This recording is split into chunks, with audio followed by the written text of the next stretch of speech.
خب بهتره که مستقیما نریم سراغ این که کاربردهای هوش مصنوعی در شیمی چیه. اول بیایم بررسی بکنیم ارزش افزوده‌ای رو که هوش مصنوعی برای ما به عنوان یک شخص داره و در واقع منافعی که برای سازمان و یک صنعت شیمیایی داره، چه یک صنعت بزرگ مثل داروسازی، شرکت‌های قدر پتروشیمی، چه شرکت‌ها و کسب و کارهای کوچیک‌تر که میتونه خیلی هوش مصنوعی روشون تاثیرگذار باشه. حالا ما دقیق‌تر تمرکزمون رو میذاریم روی صنایع شیمیایی به طور مشخص. اما در مورد اهمیت یاد گرفتن هوش مصنوعی به عنوان یک فرد برای شما شیمیست، اولین موضوع شانس استخدامه.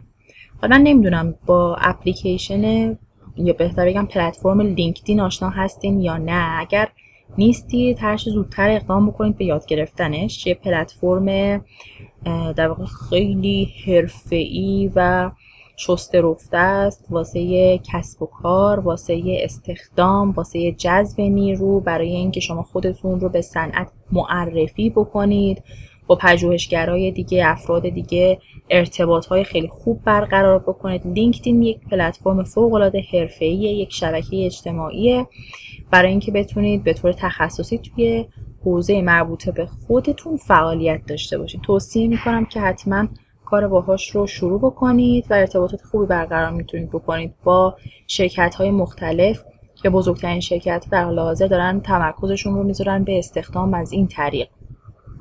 خیلی خیلی جایگاه خوبیه برای اینکه بتونید کار پیدا بکنید. حتی ریموت هم میتونید. دیگه بیشتر از این درباره‌اش صحبت نمی‌کنم، اما واقعا خیلی واجبه.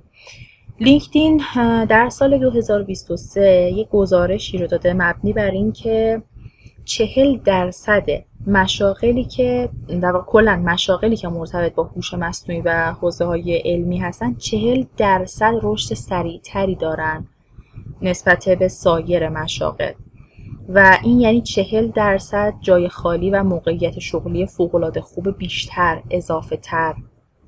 مکنزی هم در سال 2022 اعلام کرده بود که اون شرکت‌های دارویی و صنایع شیمیایی که میان از هوش مصنوعی در زمینه تولید محصولات جدید استفاده میکنن، مثلا توی واحد آرندیشون میتونن 20 تا 30% سریعتر اون محصول رو روانه بازار بکنن. خیلی مسئله مهمیه، خیلی خیلی مسئله مهمیه. وقتی این اتفاق بیفته در واقع یعنی جایگاه شمایی که این مهارت رو دارید در این صنعت کاملا محفوظه. و آخرین گزارش هم که در سال 2023 مربوط میشه، شانس 25% بیشتر استخدام شیمیدان‌هایی رو که این مهارت رو دارند رو داره بررسی میکنه. خب پس دیگه مشخصه مورد اول دیگه شانس استخدامتون خیلی بالاتر میره. درسته که این گزارش‌هایی این که مربوط به کشور ما نیست، اما اونچه که در حال حاضر توی بقیه کشورهای پیشرفته داره اتفاق میفته آینده نزدیک ماست. پس میشه ازش نتیجه گرفت که شما در آینده موقعیت‌های شغلی بهتری رو صاحب میشین. دومین مورد که خیلی مورد مهمیه، حقوق. پی اسکیل گزارش کرده که شیمیدانی که مهارت هوش مصنوعی و ماشین لرنینگ رو داره 15 تا 25% حقوق بالاتری داره از کسی که این اتفاق رو بلد نیست، این مهارت رو یاد نگرفته. و این دید گزارش کرده که اون شیمیستی که این مهارت رو بلده 30% افزایش حقوق، یعنی اگه همکاره شما بر فرض بگیریم دیگه 50 تومان دارن حقوق میگیرن، شما حقوق میشه 65 تومان، 30% افزایش حقوق نسبت به بقیه و شانس استخدامی بیشتر. خب اینا همه امنیت شغلی براتون ایجاد میکنه و اصلا یه جوری وفور نعمته برای مهارتی که به هر حال باید براش رو زمان بذارید، هزینه بذارید، انرژی خودتون رو صرف بکنید. آخرین مورد که در حال حاضر هم میتونید ازش استفاده بکنید اینه که زمان و هزینه تحقیقات رو کاهش خیلی خوبی میده. چه دانشجو باشید، چه استاد باشید، چه درگیر رساله دکتراتون هستین، وقتی که میتونه زمان کشف دارو رو از 10 تا 15 سال برسونه به 2 تا 5 سال، توی اشل کوچیک‌تر میتونه همین کار رو برای شمایی که تو آزمایشگاه هستین هم انجام بده و کار تحقیقاتتون رو کوتاه‌تر و هزینه‌اش رو کمتر بکنه. توی ویدیوی قبلی هم اشاره کردم به این که شما طبق راهنمای ساینس ادیتوریال میتونید چیز کنید، توی 10% تست ها رو واقعا انجام بدید و مابقی تقریبا 90%شون رو اصلا انجام ندید و از هوش مصنوعی استفاده بکنید. کاهش 30% هزینه تحقیقاتی شرکت های شیمیایی هم مورد بعدیه که خب 30% هزینه تحقیقات خیلی مسئله مهمیه. شما میتونید تو آزمایشگاه خودتون هم این هزینه رو انجام ندید، همین که منتظر جواب آزمایش ها نشید. آخرین مورد هم دانشگاه MIT که گفته بازدهی سنتز مواد شیمیایی 20 تا 40% در واقع بالاتر میره. این هم خب خیلی مورد جالبیه که سال 2023 گزارش کرده. MIT رو بعداً هم در مورد یکی از مواد پلیمری که تونسته بودن درست بکنن دربارش صحبت میکنیم. بریم حالا سراغ صنایع. اینکه به عنوان یک فرد بررسیش کردیم، اما تو صنعت چه خبره؟ شما به عنوان صاحب یک کسب و کار یا به عنوان کسی که جزوی از یک سازمان هستید، اینو در نظر داشته باشید که توی کشف مواد و داروهای جدید هوش مصنوعی تونسته فقط تو همون سال 2022 100 ماده جدید رو کشف بکنه. کشف 100 ماده جدید هم هزینه و هم زمان فوق‌العاده زیادی احتیاج داشته که خب خیلی خلاصش کرده دیگه فقط توی یک سال.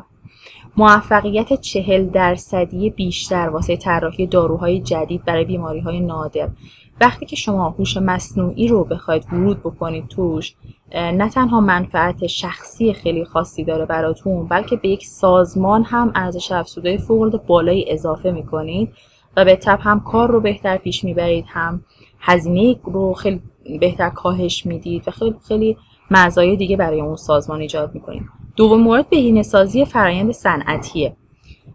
مصرف انرژی یکی از موارد بسیار مهم واسه اغلب شرکت هست، نه فقط به خاطر اینکه به مسائل زیست محیطی دارن اهمیت میدن و خیلی به فکر در واقع محیط زیست هستن، به خاطر هزینه کمتر.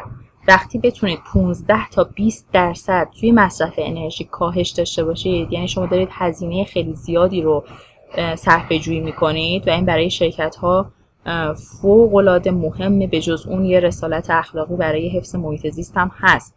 25% میتونید تاثیرگذار باشه توی کاهش ضایعات شیمیایی و ضایعات شیمیایی شمایی که شیمیست هستید میدونید دیگه چه فاجعه‌ای داره ایجاد میکنه.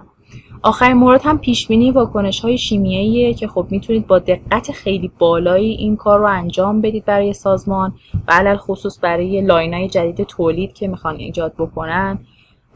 خیلی این کاربردیه، یا اصلا کسب و کاری رو که میخوان شروع بکنن برای استارتاپ ها. حتی این مسئله خیلی مسئله خوبیه و خب کاهش زمان تحقیقاتی تا 50%، اونم به همون به وسیله پیشبینی واکنش‌های شیمیایی. تمام تلاشمو کردم که بهتون اهمیت یادگیری هوش مصنوعی رو گوشزد بکنم و اینکه امیدوارم همراه من باشید و ادامه ویدیوها رو تماشا بکنید که به امید خدا بتونید این مهارت رو ازش استفاده بکنید و هم برای خودتون تاثیرگذار باشید و هم برای سازمان و جامعه.